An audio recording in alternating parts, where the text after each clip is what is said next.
Som. Oi. Boa noite. Graça e a paz de Jesus Cristo seja com cada um. Queridos, Deus é muito bom. Amém? Quem concorda?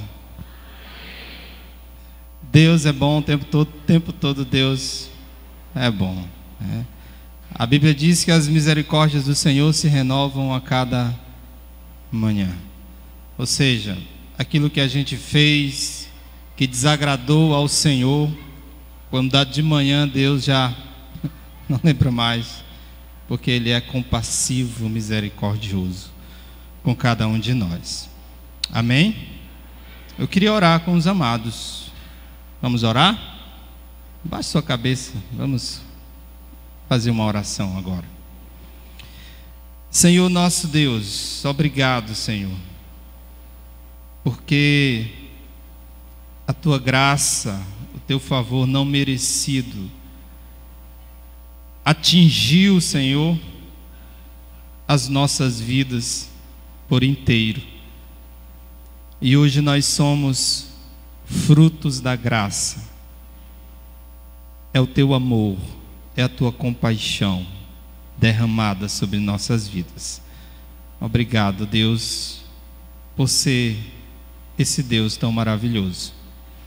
Em nome de Jesus eu te oro e te agradeço. Amém. Queridos, domingo passado nós estivemos em um retiro muito abençoado. Será que os homens lembram aí do grito de guerra? Lembram não, né? Unidos somos? Unidos somos? Foi fraco demais, né? Fui envergonhado, irmãos, viu agora? Devia não ter feito aqui essa, né? Não acredito que vocês vão fazer essa vergonha, eu passar vergonha aqui. Eu queria que os homens que foram ficassem de pé. Melhorar agora, né? Olha aí, olha aí. Tem uns lá atrás também, né?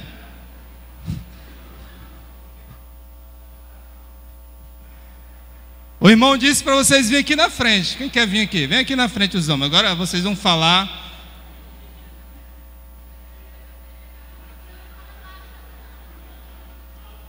Eu quero ouvir essas lâmpadas aqui mexerem, ó. Tá vendo? Eu quero ver essas lâmpadas aqui mexerem só do...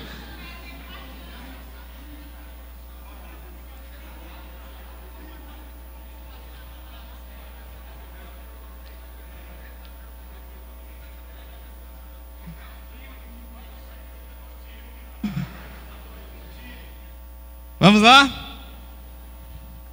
Olha, gente, não vou envergonhar o pessoal. Isso aqui está sendo gravado, viu?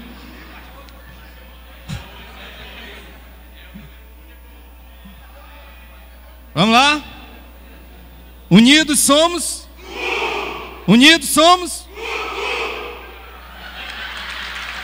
Muito bem, gente. Parabéns. Deus abençoe, viu? A vida desses homens.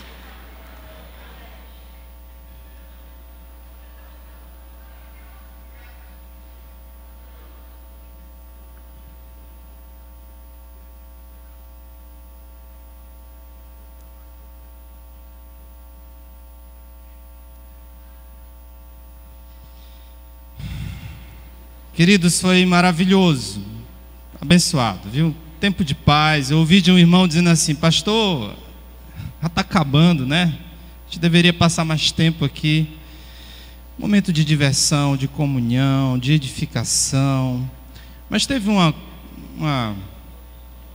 teve algo assim que me chamou muita atenção. Foi o testemunho de um dos homens.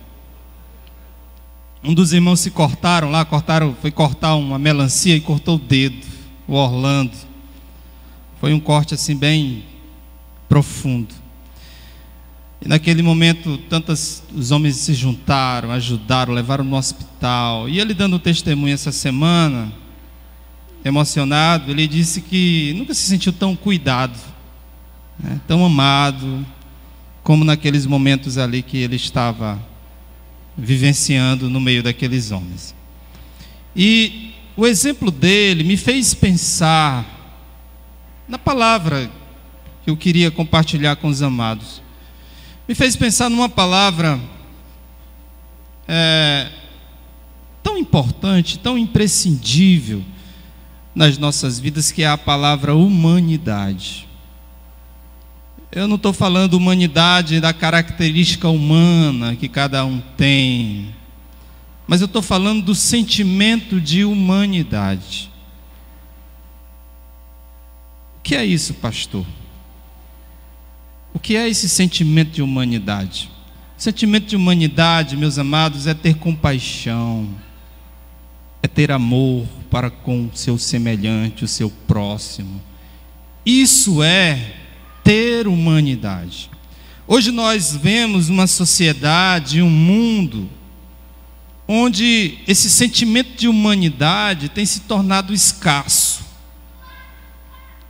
A Bíblia, há muito tempo atrás, escrita, aliás, Jesus Cristo falou que no final dos tempos o amor de muitos esfriaria. E de fato, queridos, nós estamos vivendo esse tempo onde o amor das pessoas está esfriando. Nós vemos tanta violência, tanta maldade, tanta dor. A gente vê o homem se degladiando com o outro.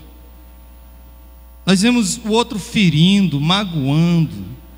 Nós vemos pessoas destruindo outros. Isso é ausência de humanidade. Nós temos deixado de lado isso. Esse sentimento tem ficado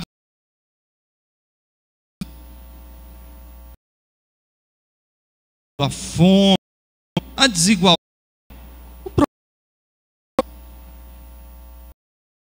Porque se o ser humano tivesse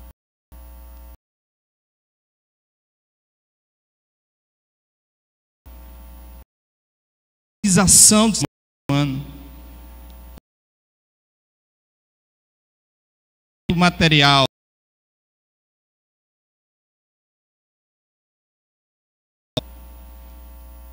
a gente vive uma necessidade, uma ânsia pelo material, pelas coisas. E eu vejo que o materialismo, ele rouba do homem a sua humanidade. Porque o homem para de olhar para o seu semelhante e olha para as coisas, para os objetos.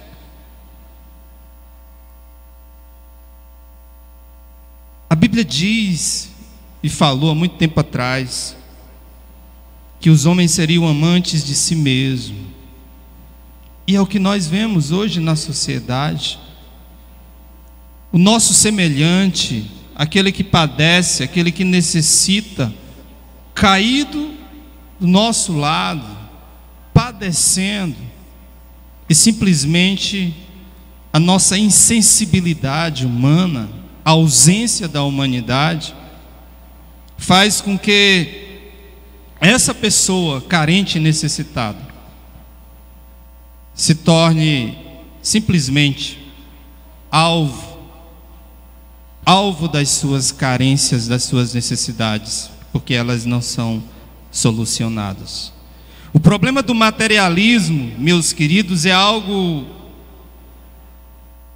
tão profundo na sociedade, que vemos a escravidão, a forma escravizadora, o homem deixando de comer ou de dar comida ao seu semelhante para ter uma televisão nova, para ter um celular novo.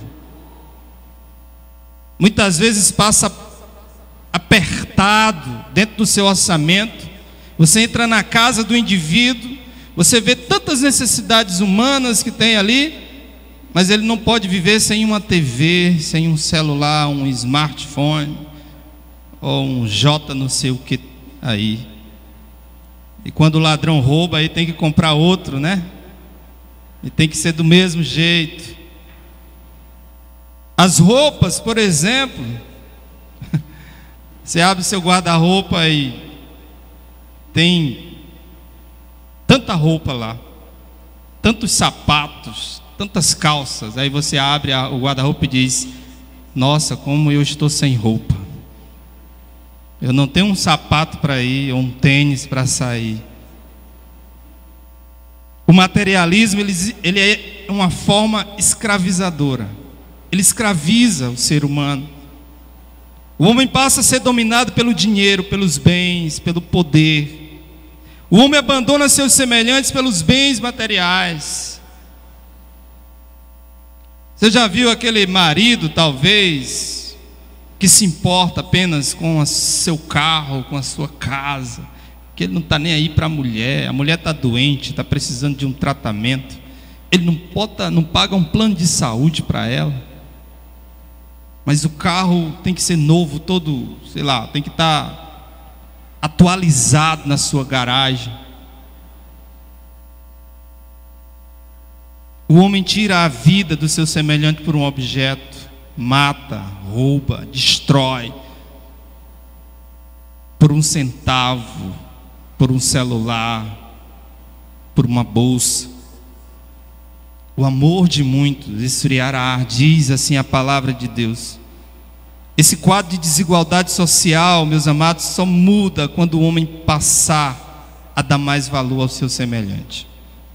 E aí, quando nós nos referimos à igreja de Jesus Cristo, a nós, a eu e você, pesa uma responsabilidade muito maior, porque a igreja, ela é o espelho daquele que viveu entre nós, daquele que soube amar, que soube cuidar, que soube dar ao seu semelhante, que é Jesus Cristo. Nós somos os pequenos cristos, como diz a expressão de ser um discípulo de Jesus, seguidores, imitadores. Como mudar? Como mudar esse quadro? O dia desse nós estávamos preocupados na igreja porque a despensa da igreja estava vazia. Nós temos uma despensa aqui na igreja. Essa despensa tem o objetivo de ajudar as pessoas necessitadas e carentes. No meio da igreja existem famílias, pessoas doentes, pessoas que não têm condição de se sustentar. A igreja, ela recolhe alimentos, os irmãos fazem as doações dentro dos pequenos grupos.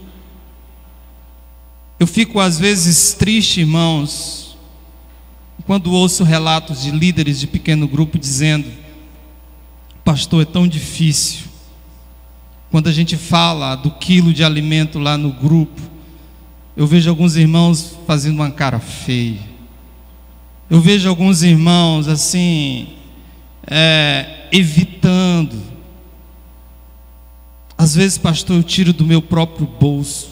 O líder paga e compra o item do alimento do seu próprio bolso, porque um irmão dentro de um pequeno grupo, um discípulo de Jesus, ele é incapaz de tirar 1 quilo de alimento durante o mês todo para abastecer uma despensa que vai ajudar a uma família, a um necessitado.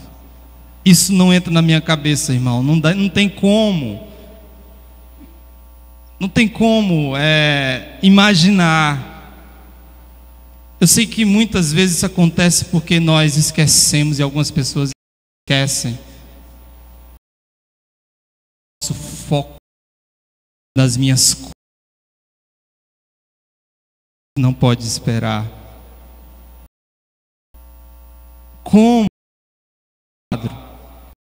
Eu diria que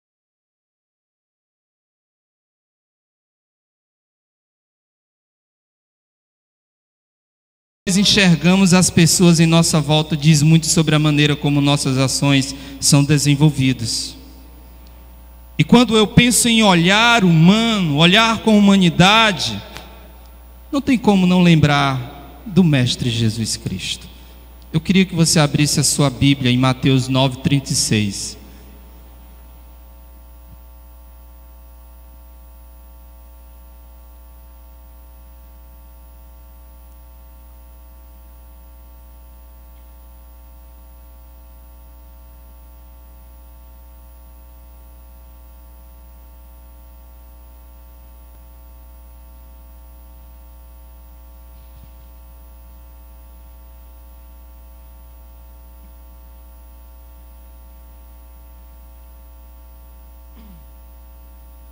Mateus 9:36.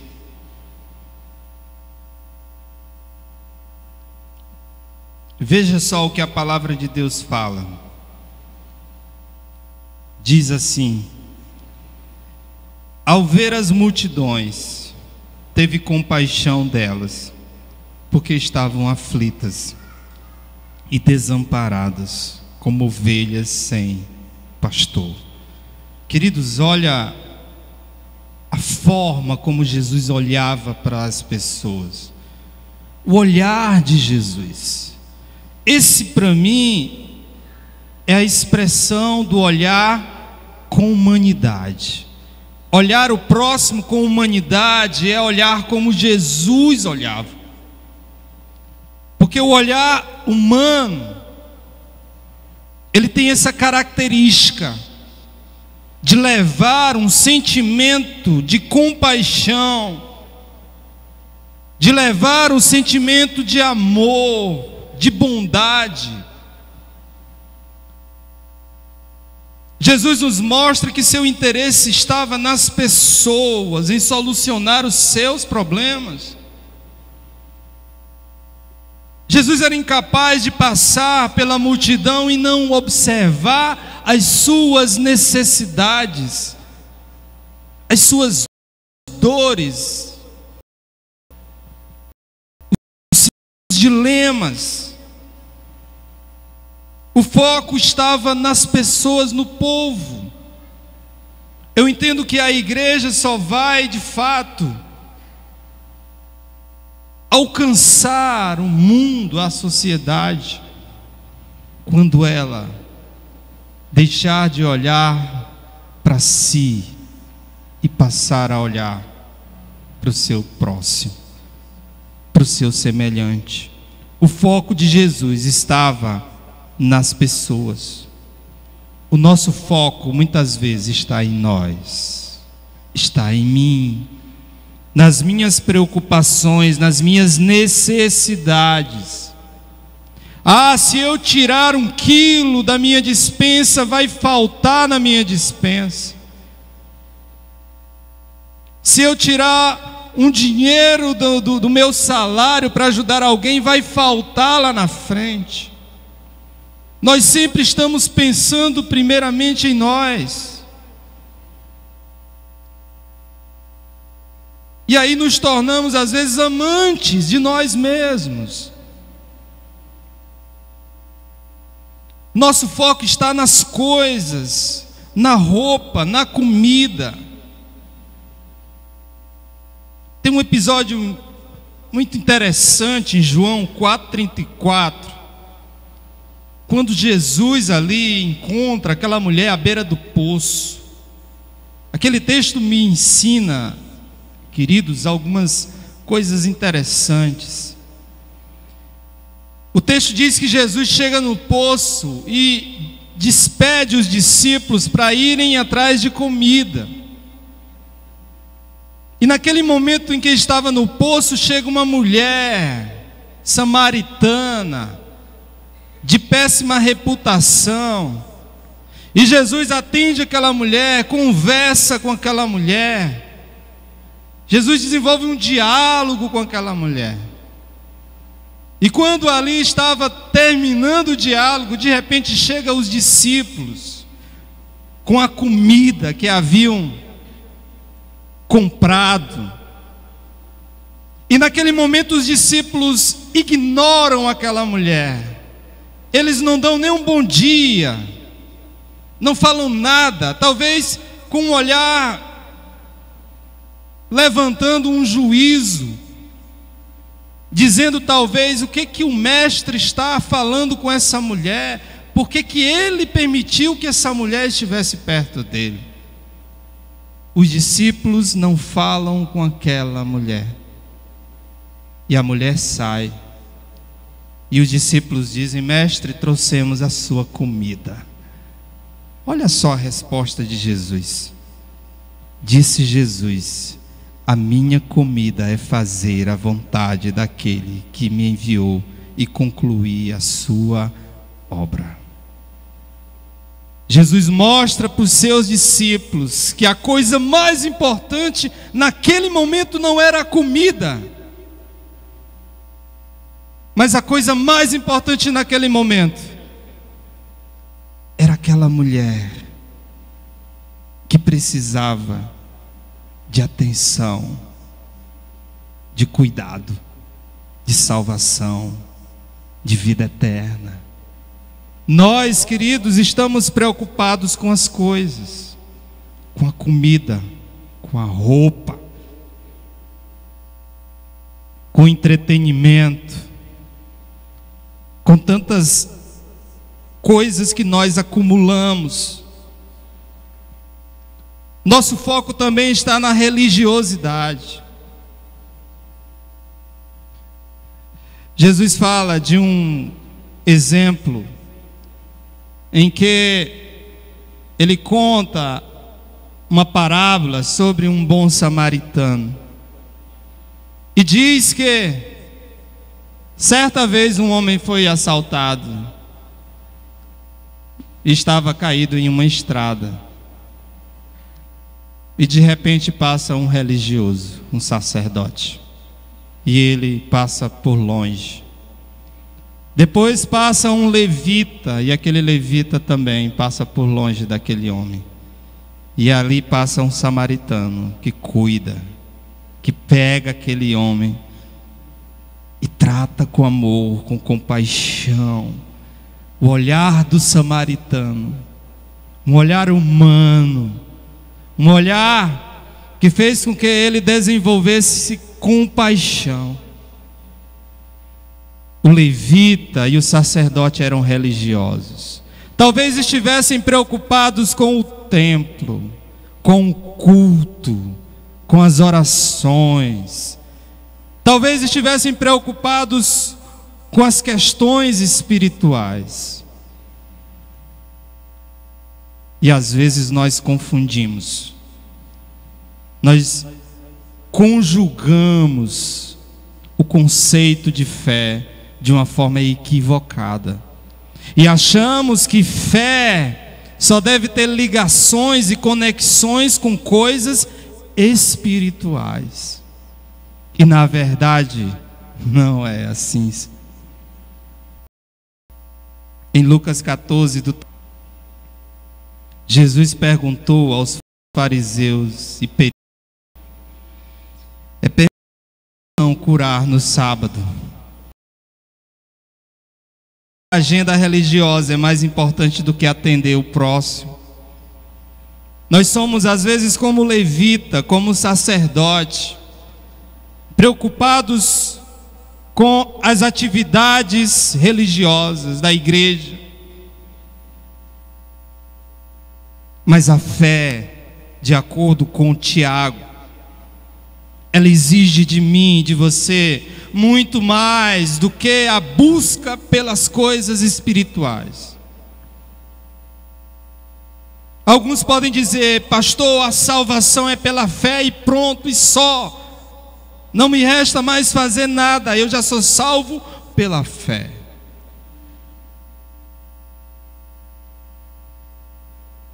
A fé exige de mim responsabilidades com o meu semelhante. Olha só o que Tiago fala no capítulo 2, 14 e 17, você pode acompanhar na sua Bíblia.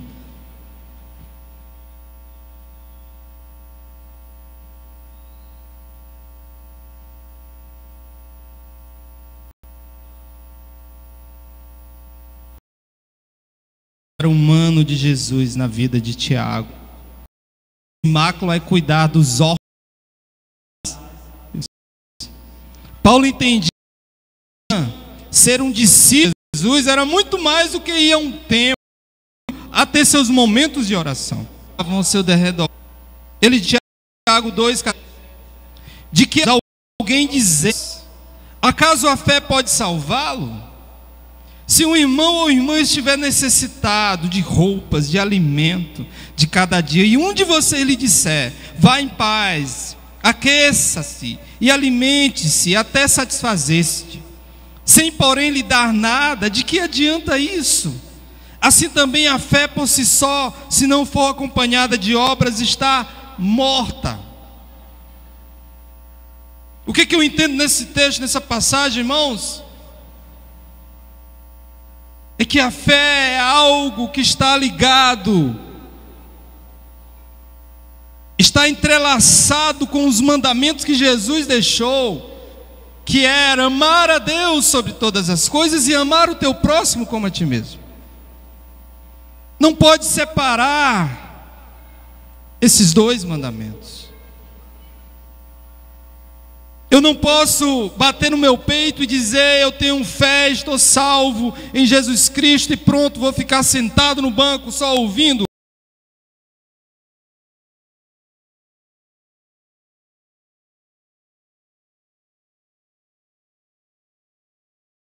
Aprendendo, crescendo,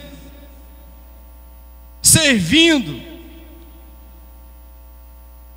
e simplesmente desprezar a necessidade de desenvolver as obras, o cuidado, o amor, a compaixão, a graça.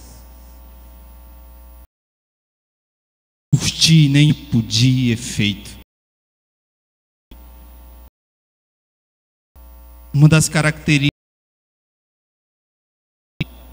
Filipenses 2, do 5 ao 7, o próprio Paulo descreve o que esse Deus foi capaz de fazer para se tornar um ser humano.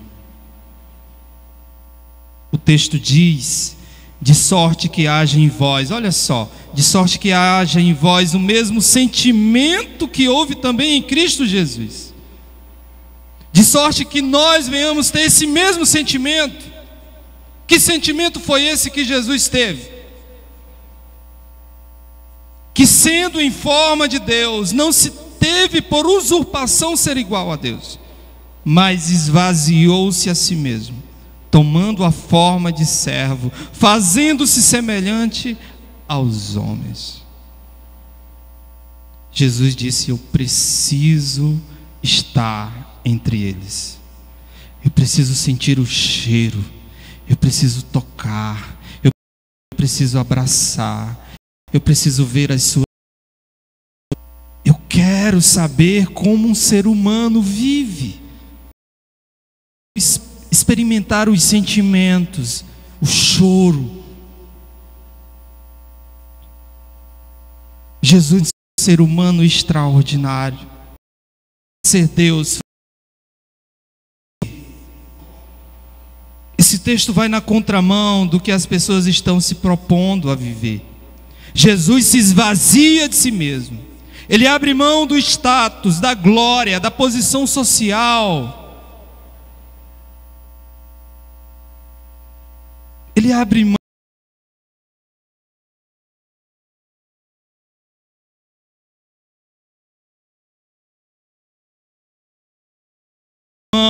de tantos privilégios para viver entre os homens de maneira humilde, simples, na forma humana. O olhar de Jesus era um olhar humano. Ele escolhe nascer em uma condição humilde. Ele conhecia as mazelas sociais. Jesus era incapaz, queridos, de deixar passar um necessitado. A Bíblia diz que ele deu assistência aos famintos, Mateus 14. Quando a multidão estava ali faminta, ele mesmo diz aos seus discípulos: dai vós mesmo de comer. Alimentou as multidões, deu pão a quem precisava de pão. E esse texto da multiplicação dos pães, ele é um exemplo extraordinário para todos nós.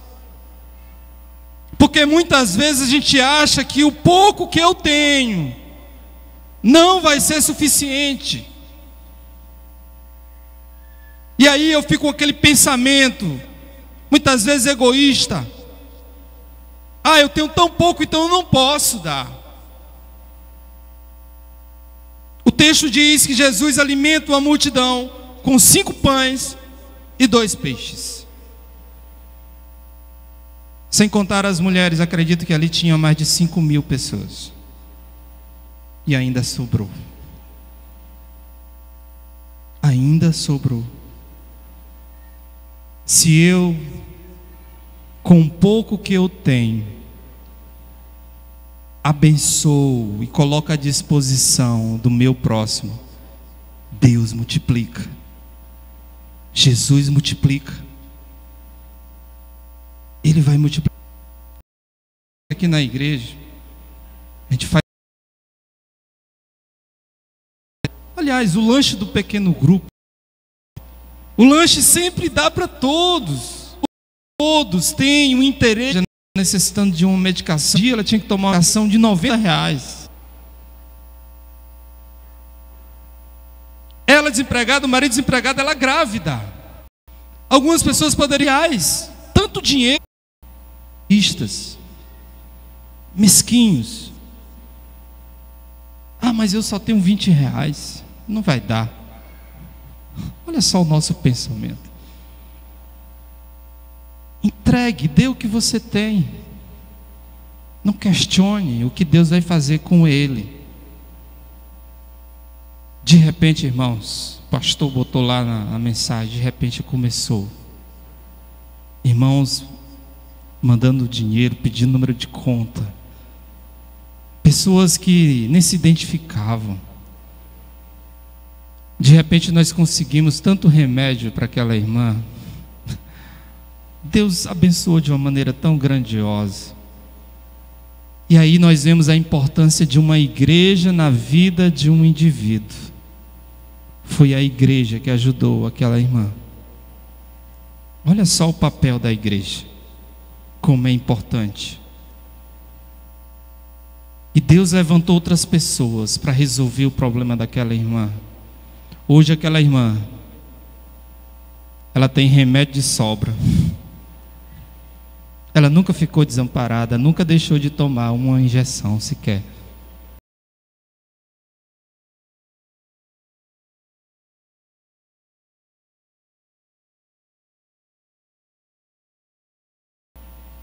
Sabe por quê? Porque Deus usou pessoas, usou a igreja. Imagine, irmãos, o quanto nós somos capazes de fazer. Acredito eu que uma pequena parte da igreja ajudou. Imagine se a igreja toda pudesse se envolver nessas causas, o que nós seríamos capazes de fazer. Jesus alimenta 5.000 pessoas com 5 pães e 2 peixes. É o que você tem. Deus vai multiplicar e vai abençoar. A Bíblia diz que Jesus deu assistência aos doentes, Mateus 8,3. Ele curou um leproso. E interessante, ele cura um doente no sábado, né? Na nossa visão religiosa, aliás, na visão religiosa dos judeus, isso era impossível de acontecer. Era proibido fazer qualquer coisa no sábado. Mas Jesus mostra, queridos, que o ser humano, o seu próximo, as necessidades daqueles que estão ao meu derredor, estão acima ou além dos nossos anseios religiosos. A Bíblia diz que ele deu assistência aos menos favorecidos e desamparados, a viúva, que de maneira insistente ia atrás do juiz para resolver a sua causa. Ensinou que os menos favorecidos precisam de uma atenção especial. É nossa responsabilidade, irmãos, cuidar das viúvas, dos órfãos. As crianças que chegam aqui na igreja, cujos pais não vêm, essas crianças muitas vezes vêm sozinhas para a igreja. Às vezes vem sem uma merenda, um lanche. Olha só o nosso papel, o teu papel, meu irmão. Cuidar dessas crianças é nossa responsabilidade, nosso dever. Os necessitados na igreja, que precisam de medicação, de uma cirurgia, de uma consulta. Às vezes, um talão de água a ser pago, uma conta de energia. A gente que vive no dia a dia da igreja, a gente está por dentro de tantas coisas e tantas necessidades que surgem no nosso meio. Você pode fazer muito mais. Basta ter o olhar humano de Jesus. Pare com os teus preconceitos. Pare de olhar com um olhar julgador. Às vezes a gente está na igreja, mas com aquele olhar julgador, de querer julgar o que está acontecendo. O nosso papel é amar apenas, é dar, sem olhar, sem dizer para a mão direita: olha só o que a minha mão esquerda está desfazendo. Está vendo aí? Está vendo o que eu estou fazendo, o que eu estou dando? Não importa, querido. Essa semana chegou um cidadão, nós estávamos na reunião de oração, e essa pessoa chegou com um discurso tão convincente, desempregada, tinha um vale transporte para... A gente pense num discurso. De repente juntaram dinheiro para ajudar aquele homem. Pegamos uma cesta de alimento e entregamos para o homem. Entregamos a ele. Fui cortar o cabelo aqui na casa de um irmão que corta meu cabelo. Ele disse: pastor, você soube daquele homem lá que foi na igreja? Eu disse: não. Rapaz, ele enganou todos nós. Aquilo era um trambiqueiro. Era um usuário de drogas. Algumas pessoas poderiam ficar com um sentimento de indignação. O cara nos enganou, mentiu para a gente. Mas sabe o que foi que eu vi na face daquele homem? Eu vi um pobre coitado, necessitado, e que independente do que ele fez com aquele dinheiro, ou o que ele fez com aquilo, nós fizemos a nossa parte. Nosso papel não é julgar, é amar. Talvez aquele indivíduo, ele vá sentir um tocar de Deus e dizer que aquela igreja, um dia que ele entrou, olhou para ele com misericórdia e compaixão, e ele vai entrar aqui e vai entregar a sua vida a Jesus Cristo. A nossa maneira de olhar deve ser assim. A Bíblia diz que Jesus deu assistência aos discriminados. João 4, a mulher à beira do poço, rejeitada, talvez desprezada pela sociedade, ensinou que todos devem ser tratados com dignidade e respeito.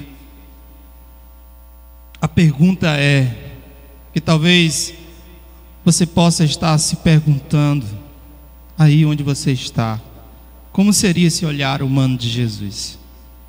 Como eu posso ter esse olhar humano?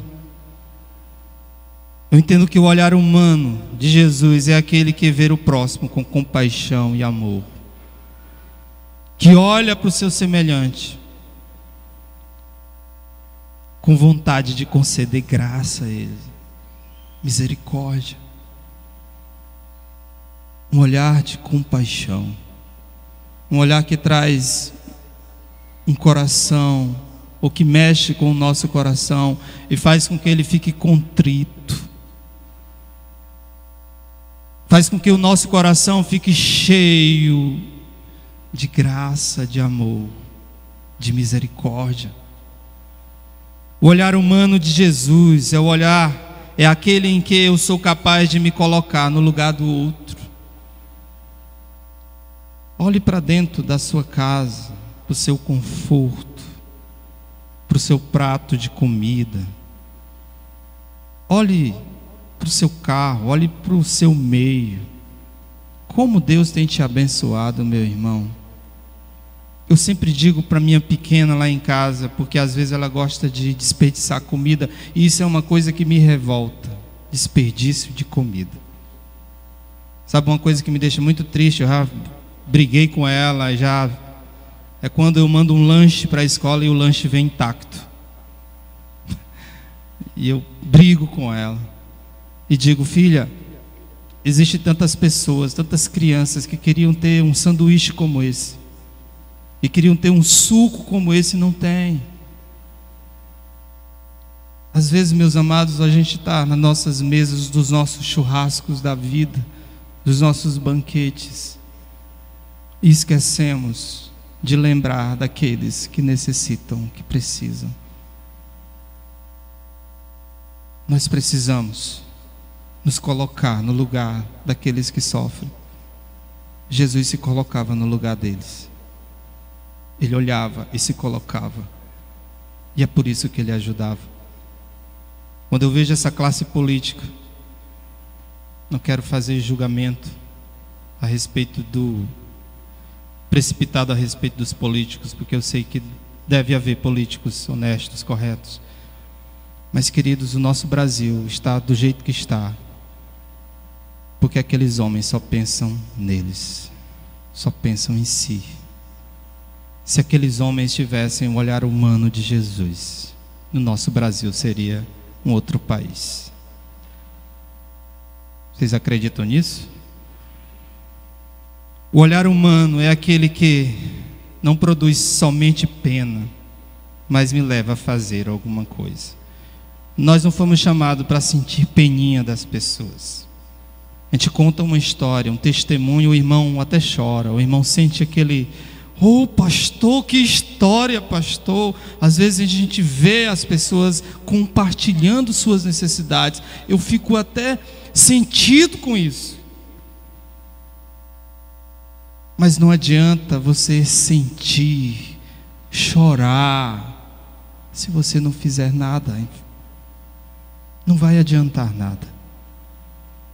Olha só o que João diz. Eu queria encerrar com esse texto. 1 João 3, 17 e 18.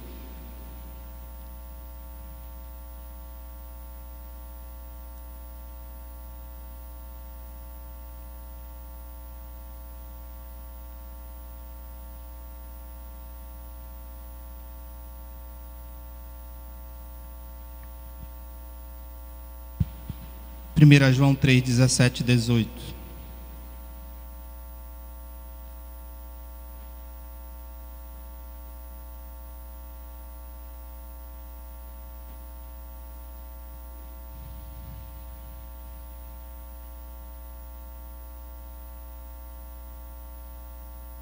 Pense nesse texto, nessa passagem bíblica.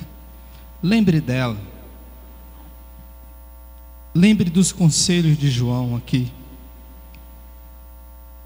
O texto diz assim: se alguém tiver recursos materiais e vendo seu irmão em necessidade, não se compadecer dele, como pode permanecer nele o amor de Deus? Filhinhos, não amemos de palavras nem de boca, mas em ação e em verdade. Deus, Ele não quer só o nosso sentimento. Ele não quer que você apenas sinta pena, sinta o sofrimento. Ele quer que você faça alguma coisa. Só vai adiantar se nós fizermos alguma coisa. Se nós fizermos. E nós podemos fazer. Jamais diga que você não pode, porque aí você vai estar mentindo para Deus e para você mesmo. Nós podemos. Eu queria ouvir todos dizerem isso. Diga assim: nós podemos. Diga mais alto. Amém? Você crê que você pode fazer mais? Então nós podemos fazer muito mais. Basta confiarmos no Senhor, Ele pode nos usar. Que Deus nos abençoe, que venhamos nos desprender da religiosidade morta, da religiosidade sem obras, sem ações, só de palavras. Que venhamos agir, fazer muito mais. E queridos, eu recebo ligações de pessoas necessitadas. Nós estamos recentemente com uma senhora que perdeu a casa, perdeu tudo. A chuva levou tudo da casa dela. Eu fui lá, presenciei com um irmão a situação dela. Ela vive só com um filho, não tem um marido. Trabalha vendendo num espetinho. Aliás, o espetinho não é dela, ela é funcionária do espeto. Está morando com uma vizinha. E ela precisa de uma casa, de um canto. E eu falei para ela que a igreja ia ajudar, que nós iríamos ajudar. Nós estamos levantando uma equipe para ajudar na construção da casa dela. Nós temos aqui um grupo, graças a Deus, de homens de Deus, que tem se levantado. Às vezes no sábado, no domingo, o pedreiro trabalha no sol quente, na segunda, terça, quarta, quinta, sexta. O domingo talvez seria o dia do descanso dele.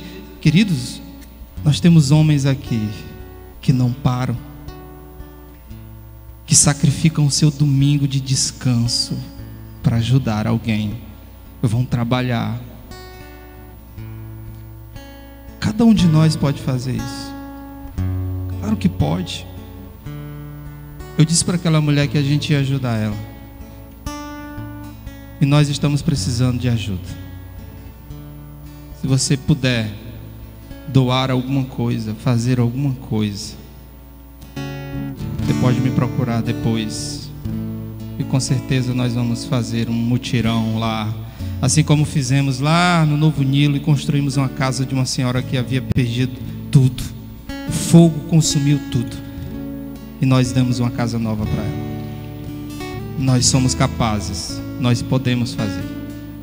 Amém? Eu sei que aqui tem pessoas que nos visitam. A mensagem de hoje, ela foi uma mensagem voltada para o amor, para a compaixão. A necessidade que temos de transformar nossa fé numa fé operante, numa fé que se traduza em obras, em ações. Mas a Bíblia fala de uma fé ou uma necessidade que o homem deve ter, uma fé que leve ele à salvação, porque a salvação é pela fé. Se você crê em Jesus Cristo, se você entende que Jesus Cristo Ele é o caminho, a verdade e a vida, que Ele é a solução para a tua vida, que não existe outra saída para você, eu queria te dar uma oportunidade nessa noite de tomar uma decisão ao lado de Jesus Cristo, de dizer: eu quero entregar a minha vida a Jesus Cristo. Cadê o Leal? O Leal está aqui?